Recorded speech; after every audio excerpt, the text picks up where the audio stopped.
Hello दोस्तों, मैं हूं आपका दोस्त अनिकेत। स्वागत करता हूं आपका हमारे यूट्यूब चैनल नॉलीवुड जोन में। तो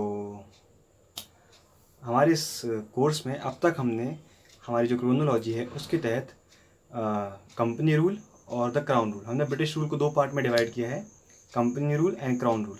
तो हमने कंपनी रूल के अंदर regulating acts, regulating act, पिट्स India act और सारे के सारे चार्टर अच्छे से देख लिए हैं। उनके अंदर के सारे फीचर्स समझ लिए हैं पुरानी वीडियोस में। जिस किसी ने अभी तक ये वीडियोस नहीं देखे हैं वो प्लीज़ जाके पुराने वीडियोस को रेफ़र करें। आज के वीडियो में हम देखेंगे the crown rule. The crown rule का जो टाइम पीरियड है वो 1858 से लेकर 1947 तक रहता है।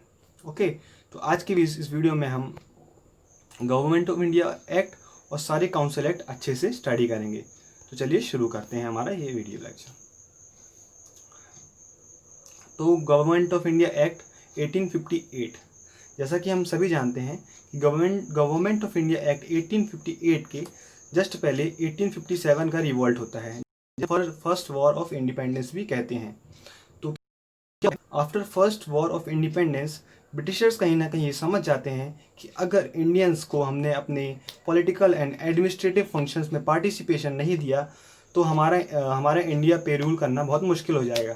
तो आगे के जितने भी हम एक्ट देखेंगे उसमें हमें ये समझ में आता है कि ब्रिटिशर्स धीरे धीरे करके इंडियंस को अपनी पॉलिटी और एडमिनिस्ट्रेशन में पार्टिसिपेशन देना स्टार्ट कर देते हैं। तो जो आगे के जितने भी हम एक्ट्स पढ़ेंगे उसमें हमें ये समझ में आएगा।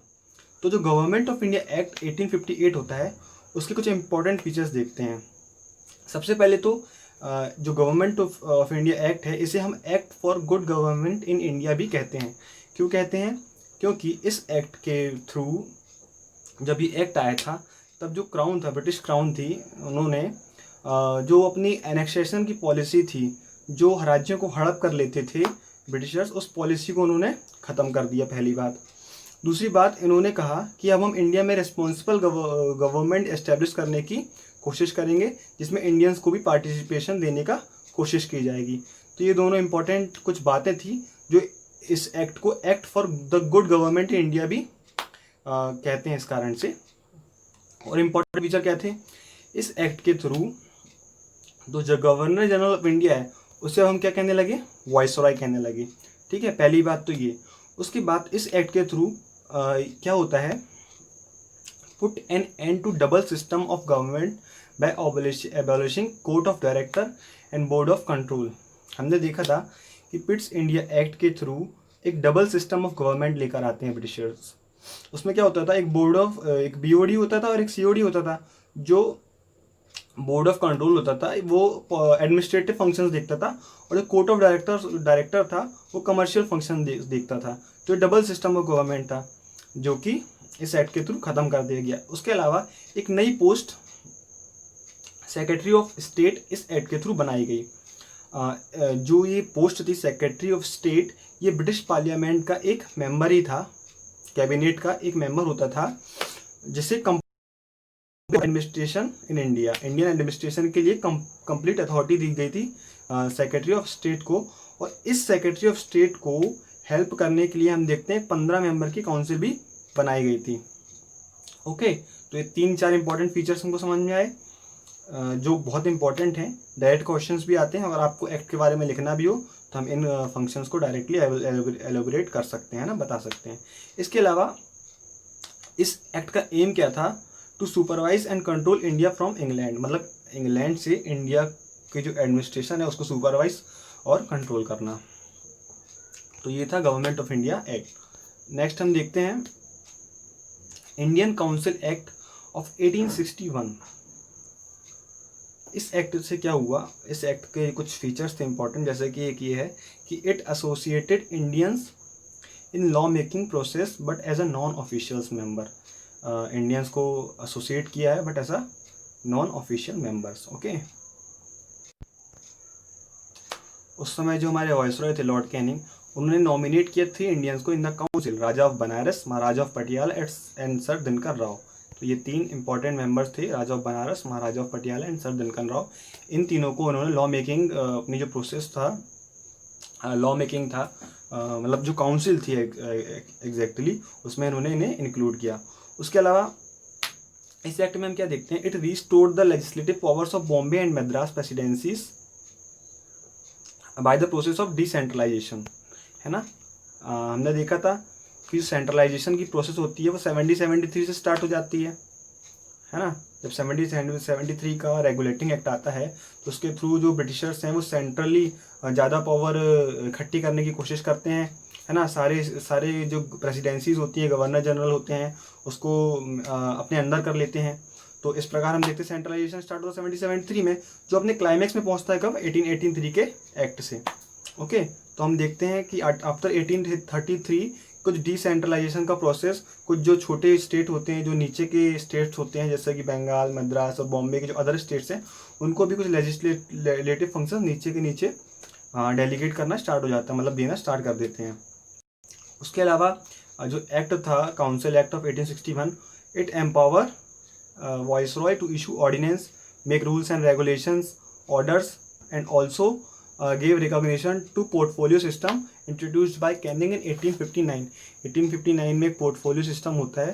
पोर्टफोलियो सिस्टम में क्या होता है कि एक मिनिस्टर जो होता है वो और सारे जो विभाग होता है और जो डिपार्टमेंट्स होता है उनको भी देख सकता है, तो पोर्टफोलियो सिस्टम होता है। ओके, तो ये इस एक्ट के थ्रू रिकॉग्नाइज हो जाता है। नेक्स्ट हम देखते हैं इंडियन काउंसिल एक्ट ऑफ 1892। इस एक्ट के इम्पॉर्टेंट फीचर्स क्या हैं, it increased number of Indians as a non official members. हमने पिछले एक्ट में देखा था, उन्होंने इंडियंस को एज a non official members include करना स्टार्ट किया था। तो इस एक्ट से क्या होता है, इंक्रीज्ड नंबर ऑफ इंडियंस का इंक्रीज कर देते हैं। सेकेंड इंपॉर्टेंट पॉइंट क्या है, increased function of legislative council and gave them the power of discussing budget and addressing questions. तो आप देख रहे हैं कि अब जो काउंसिल के जो मेंबर्स हैं उन्हें इस एक्ट के थ्रू बजट डिस्कस करने के लिए और कोई क्वेश्चन को एड्रेस करने के लिए राइट मिल रहा है, मतलब ये काम वो कर सकते हैं, फंक्शन उनको ऑथराइज किया गया इस एक्ट के थ्रू। उसके अलावा हम देखते हैं provided for the nomination of some non official members of CLC and PLC, central legislative council and provincial legislative council.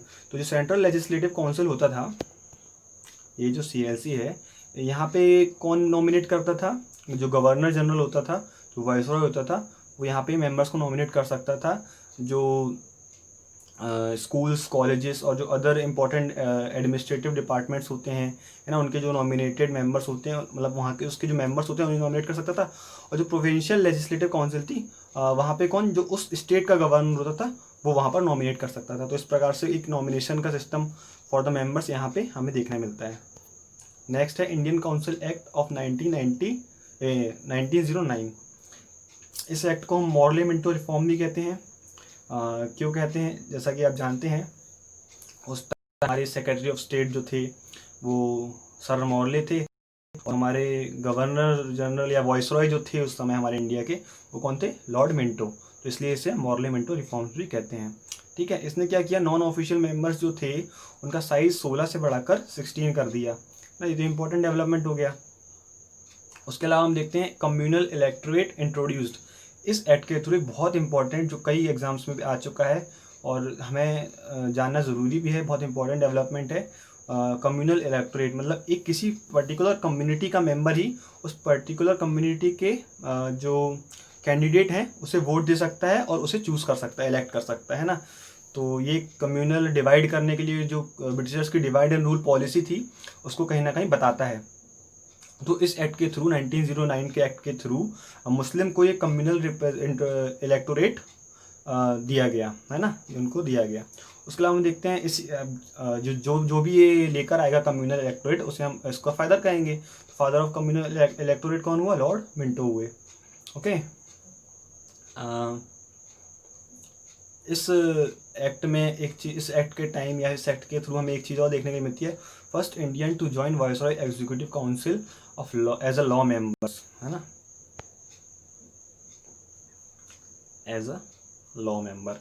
कौन थे वो पहले मेंबर जो वाइसरॉय के एग्जीक्यूटिव काउंसिल में इंट्रोड्यूस हुए, सत्येंद्र प्रसाद सिन्हा। सत्येंद्र प्रसाद सिन्हा जी, इन दिस एक्ट हम देखते हैं कि सत्येंद्र प्रसाद सिन्हा जी वाइसरॉय के एग्जीक्यूटिव काउंसिल में एज अ लॉ मेंबर और जो कि फर्स्ट इंडियन थे। तो ये वाला क्वेश्चन भी कई एग्जाम्स में आ चुका है, इंपॉर्टेंट पॉइंट है, 1990 का एक्ट था उससे रिलेटेड है।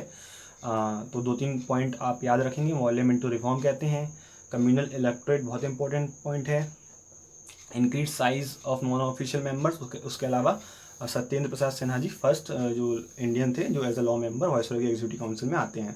ओके, तो नेक्स्ट स्लाइड देखेंगे हम। तो इस वीडियो में इतना ही। नेक्स्ट वीडियो में हम देखेंगे गवर्नमेंट एक्ट 1909, 1935 का जो एक्ट है वो देखेंगे। उसके अलावा गवर्नमेंट ऑफ इंडिया एक्ट 1947।